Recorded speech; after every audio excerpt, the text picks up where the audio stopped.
This is a guest essay written by Dr. Samuel Hilt, who publishes the Paradigm Wars newsletter and is the author of Paradigm Wars: A Brief History of Consciousness from the Insects to the Anti-Semites.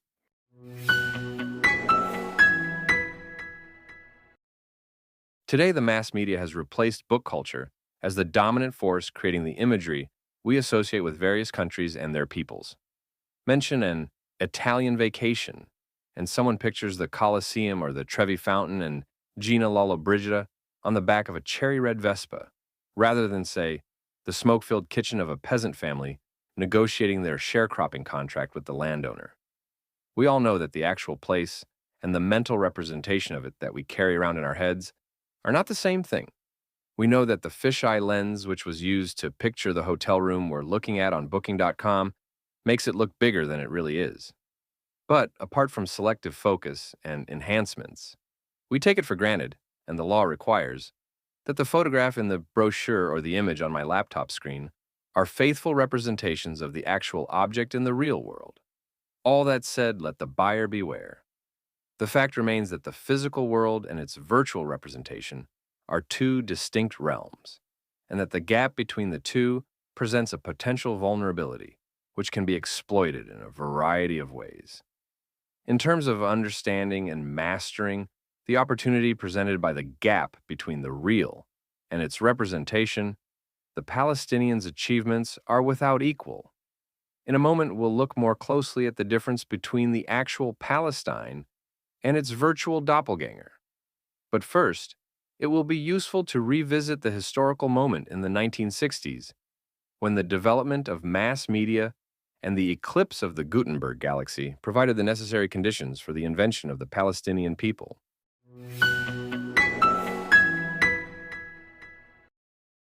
The new media of the 20th century, such as the radio, TV, and motion pictures, made it possible for the first time for an individual or a small group to communicate with multitudes.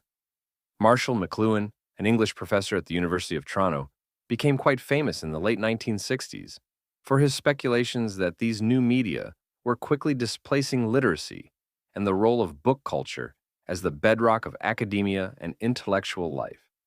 McLuhan noted that a street protest involving a dozen people carrying signs might gain the attention of 100 people walking or driving by.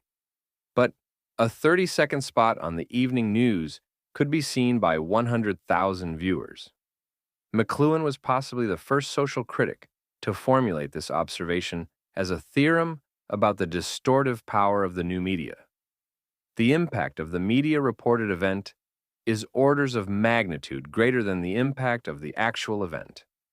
Eventually, this insight made its way into the political sphere, where its studied application changed the game dramatically. The intelligentsia largely dismissed McLuhan's gloomy predictions, but popular media culture became enamored of his vision of their growing importance and identified him as its champion. Newsweek magazine featured him on its cover, and McLuhan even made a cameo appearance in a Woody Allen movie. There's a scene in Annie Hall where Woody and Diane Keaton are waiting in line to buy tickets while a guy behind them pontificates pretentiously about art and culture and really gets on Woody's nerves. When he eventually moves on to discuss Marshall McLuhan's ideas about media, Woody turns around and tells him he doesn't know what he's talking about. The two of them bicker until Woody pulls a deus ex machina move. Stepping out of line, he brings over a man from offstage who, lo and behold, turns out to be Marshall McLuhan himself. McLuhan agrees completely with Woody, and Woody's opponent is defeated and humiliated. Woody turns toward the audience and says wistfully, "Wow, if real life was only like this." Consider this scene as a metaphor for a contest taking place in the Western world. Here, in the late 1960s, we still find ourselves in a world where a professor can descend from the heights of academia to resolve for mere mortals what is true and what is not. That world is now long gone. The relative merit of one theory versus another is no longer established by peer reviews, credentialed committees, and learned argumentation among professors. In their stead, We now have search engines that rank the answers to your query based on the popularity of the material that's located. We've gotten rid of all the middlemen, the judges, authorities, and experts, all the intermediaries who used to be in place to filter results, to separate the wheat from the chaff. In certain spheres, such as online shopping, this approach has yielded very positive results. If you're looking for a new electric toothbrush and you see on Amazon that 74 people love this model and only 3 people hate it, the odds are pretty good that it's a quality product. The system works. But what if you want to know what led to the fall of Rome? Or what's the best book about the golden age of Spain? Or what brought about World War II? In the search for truth about such matters, ratings algorithms based on popularity turn out to be worse than useless. Let's take a quick look at a very successful current effort to game the system, and then we'll turn our attention to the Palestinians. On The Tucker Carlson Show, in September 2024, Carlson interviewed a podcaster named Daryl Cooper, whose controversial claims about World War II have attracted considerable attention. Carlson introduced him as follows. Daryl Cooper may be the best and most honest historian in the United States. An estimated 30 million viewers watched the show and listened to Daryl Cooper's version of what happened during World War II. In Cooper's alternate reality, Winston Churchill was a warmonger who dragged a reluctant Adolf Hitler into war against his will. The Jews were prisoners of war who fell into Nazi hands, and the Nazis were unprepared to accommodate such large numbers of prisoners of war. So they mercifully murdered millions of them to spare them the suffering of starving to death. More recently, on the Uncommon Knowledge podcast produced by Stanford University's Hoover Institution, 3 distinguished historians were interviewed by the series host Peter Robinson. Asked for their opinions about Daryl Cooper as a historian, all 3 authors pointed out his abundant errors of fact, his failures to respect chronology, and his outlandish, absurd conclusions. In essence, they dismissed him as a fraud and a charlatan pretending to be a serious historian. So far, so good, but don't celebrate just yet. Tucker Carlson's fawning interview with Cooper received over 30 million views, while the powerful rebuttal of Cooper's views on the Uncommon Knowledge podcast has received only about 1 million views. In our current landscape, even when hucksters with fake facts are shown beyond any shadow of a doubt to be bullshit artists, this is no longer sufficient to stop them in their tracks. Indeed, with persistent promotion and diffusion, alternative realities, based upon alternative facts, often become widely accepted simply because people become familiar with them. I hear this all the time. There must be some truth to it. This is the core principle behind chief Nazi propagandist Joseph Goebbels' assertion about the big lie. Keep it simple, repeat it constantly, and people will begin to believe it. Add to this some emotional appeal to tug at our heartstrings, along with the natural tendency that people have to willingly embrace fake facts, which are more congruent with their beliefs, and you have the basic ingredients for constructing an alternate reality. Which brings us directly to the Palestinians. The odds are that while you have probably never visited Malawi or Kyrgyzstan or Palestine, you know almost nothing about the first 2 countries, but you definitely know something about the third. Even though Palestine is much smaller and less populous than the 2 others, it occupies a more prominent place in the public mind. That's because real-world Palestine is tiny, but virtual Palestine is huge and powerful. The first may be described as reality-based, and the second as a fantasy injected into the public mind. Real-world Palestine today includes 2 separate territories, each administered by Palestinian militias who are deadly rivals. One, Gaza, which is still under the dictatorship of Hamas, and 2, portions of Judea and Samaria, also known as the West Bank, which is ruled by the Palestinian Authority under the de facto dictatorship of Mahmoud Abbas, now serving the 20th year of the 4-year term to which he was elected. Abbas leaves his stronghold in Ramallah rarely and always under heavy guard to minimize his risk of being assassinated by rivals from Hamas. His most successful political initiative has been the implementation of a pay-to-slay program, through which Palestinian assassins are rewarded for murdering their Jewish neighbors next door, according to a sliding-scale payment schedule that is based directly on the severity of the crime and the length of time of incarceration. Virtual Palestine is a much broader, more complex entity that exists primarily in and through the efforts of activists to promote the Palestinian narrative worldwide and to undermine Israel's viability as a national homeland for the Jews. From the river to the sea, Palestine will be free means, quite simply, free of Jews.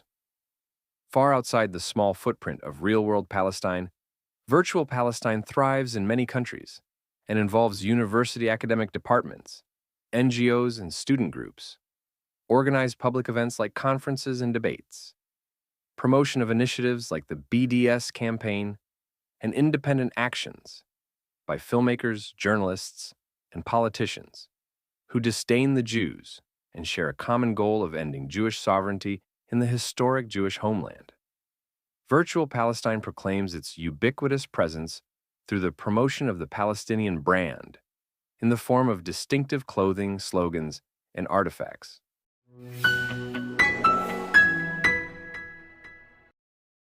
Today, throughout the Western world, we're called upon to witness the conflict between two opposing narratives, one offered by the Palestinians and the other by the Jews, each claiming to be the rightful possessor of the land of Israel. For those who know little or nothing about the history of the Middle East, which includes most people, this is a confusing situation which they really don't know how to resolve. Who's telling the truth, and how can we know what to believe? Why can't they all just get along? Well, the good news is that this really isn't a very difficult puzzle to resolve. It's very much like the situation that King Solomon faced when the two women were brought before him, each one claiming that the crying infant was hers, and hers alone. Clearly, one of them was lying, and the king's clever stratagem quickly revealed which woman was the real mother. In our present circumstances, we don't need the wisdom of Solomon to discover who is lying.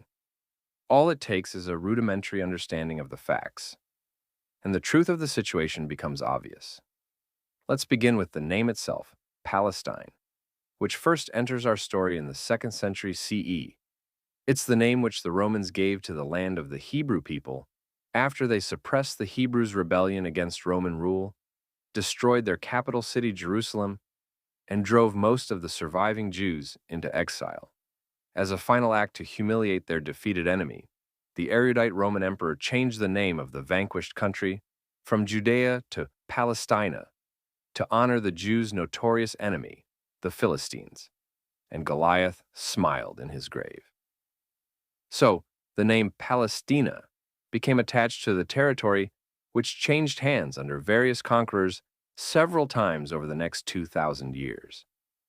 Toward the end of the 19th century, diaspora Jews began returning to Palestine, some pulled by nationalistic ideals, others pushed by European and Middle Eastern/North African anti-Semitism.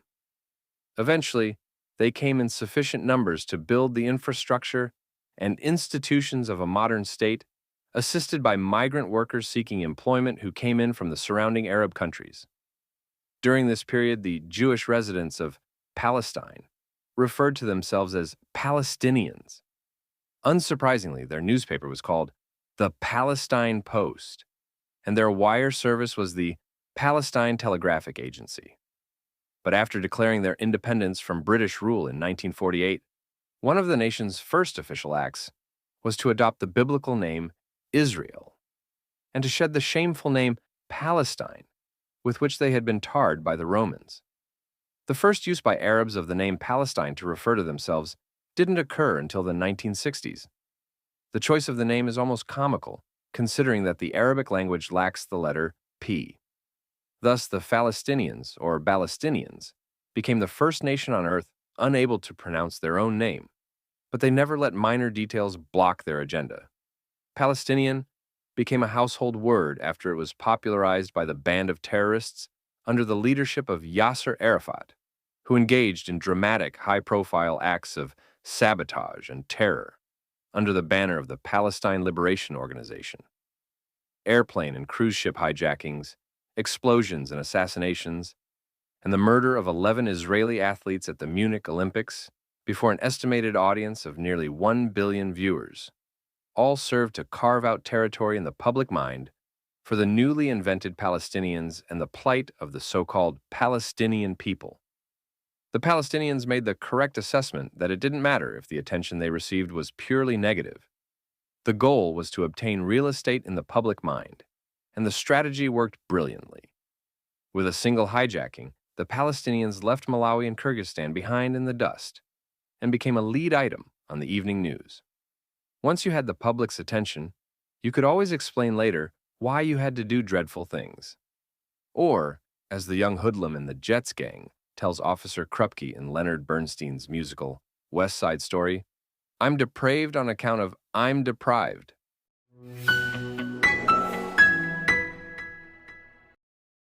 Until the Six-Day War in June 1967, the Gaza Strip was in the hands of Egypt, and the West Bank was ruled by Jordan. The resident population in these territories, and for 19 years after Israel was created, included Druze, Bedouins, Christians, Arabs, Jews, and a smattering of other minorities. And, curiously enough, all through this time when Gaza and the West Bank were in Arab hands, there were no demands for freedom or independence from or for the Palestinian people. Puzzling, isn't it? Yes, but only until you realize that the Palestinian people hadn't been invented yet. Zuhair Mohsen was a member of the executive committee of the Palestine Liberation Organization. In a candid moment during a 1977 interview with the Dutch newspaper Trouw, Mohsen acknowledged that the Palestinian people were a propaganda invention, saying, quote, "The Palestinian people does not exist. The creation of a Palestinian state is only a means for continuing our struggle against the state of Israel for our Arab unity." In reality today, there is no difference between Jordanians, Palestinians, Syrians, and Lebanese. Only for political and tactical reasons do we speak today about the existence of a Palestinian people, since Arab national interests demand that we posit the existence of a distinct Palestinian people to oppose Zionism. The truth of Mohsen's statement is easy enough for anyone to confirm. There are simply no references to a Palestinian people in any book published before the 1960s. What other nationality cannot point to a single distinguishing feature that identifies them as a people? No monuments, no broken pottery, no literature, no great battles, no famous artists, no poets, no music, no nothing.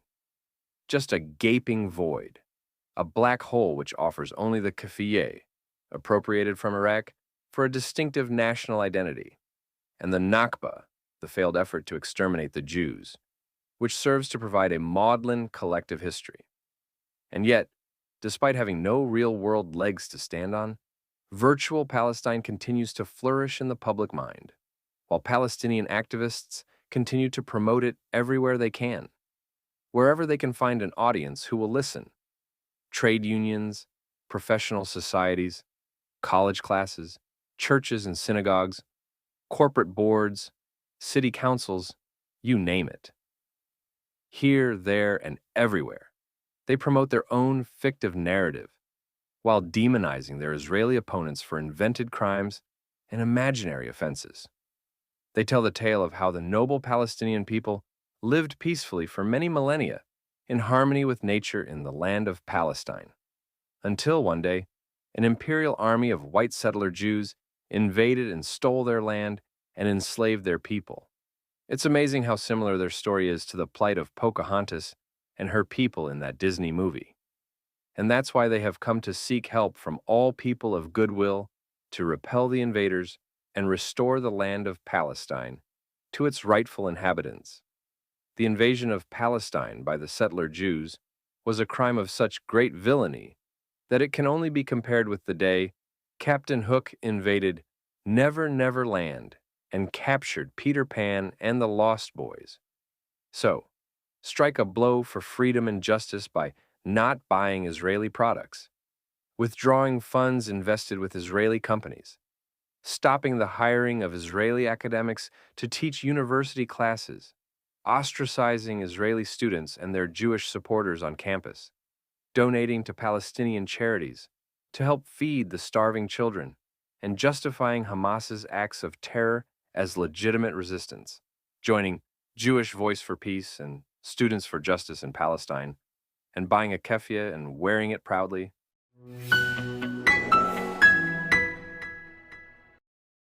The most remarkable and defining characteristic of the Palestinians has been the way that they have focused almost exclusively on dominating the media realm and implanting their fabulous narrative of virtual Palestine in the public mind. Meanwhile, they have expended only the most modest effort toward developing real-world Palestine, that is, their own productive, functioning state in the real world. Is there any other culture in the history of the world that has ever actively pursued a similar agenda?